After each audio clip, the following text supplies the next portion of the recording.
ဘယ်တော့မှမပြိုလဲဘူးလို့ကြီးညာထားတဲ့ passive တက်ပေါ့နော်ဆိုတော့ဒီတက်ကကျွန်တော်တို့ဒုတိယကမ္ဘာစစ်ပြီးသွားတဲ့ကနေပြီးတော့မှခဏအချိန်ထိ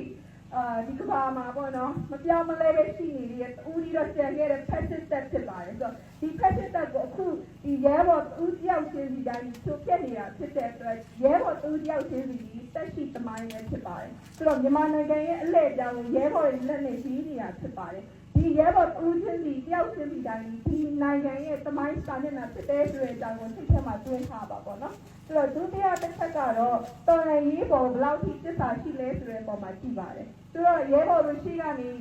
ကြီးကျော်သွားတဲ့ကြီးကျော်ချက်တွေထဲမှာလည်းပါပါတယ်တော်လှန်ရေးကိုသစ္စာရှိတယ်ဆိုတာကလူလူကိုသစ္စာရှိတာဖြစ်ပါတယ်ကြောက်ဆုံးသွားတဲ့ရဲဘော်တွေပေါ်မှာသစ္စာရှိတာဖြစ်ပါတယ်ပယ်လေပြည်တော်စုပေါ်မှာသစ္စာရှိတာဖြစ်ပါတယ်ဆိုတော့ဒီသစ္စာရှိချက်ပေါ်မှာမူတည်ပြီးတော့လည်းကျမတို့ရဲ့တော်လှန်ရေးတန်ဖိုးကိုထုတ်ချက်ပါတယ်နောက်ဆုံးတစ်ချက်ကတော့ညီညွတ်ရေးကိုဘယ်လောက်ထိတည်ဆောက်နိုင်လဲဆိုတဲ့အပေါ်မှာကြည့်ပြီးတော့မှရဲဘော်တို့ရဲ့တန်ဖိုးကိုထုတ်ချက်ပါတယ်ဆိုတော့ညီညွတ်ရေးကိုတည်ဆောက်တယ်ဆိုတာကကိုယ့်အချင်းချင်းအဖွဲ့အစည်းအသွင်မှာညီညွတ်ရေးကိုတည်ဆောက်ခြင်းကလည်းအရေးပါတယ်လို့ပဲမဟာမိတ်တွေနဲ့ညီညွတ်ရေးတည်ဆောက်မှုကလည်းအင်တန်ရေးပါတယ်နောက်ဆုံးအရေးကြီးဆုံးညီညွတ်ရေးတည်ဆောက်မှုကတော့တက်နဲ့လူလူကြားထဲမှာရှိတဲ့ညီညွတ်ရေးကိုတည်ဆောက်နိုင်ဖို့ကအရင်ကြီးရှိပါတယ်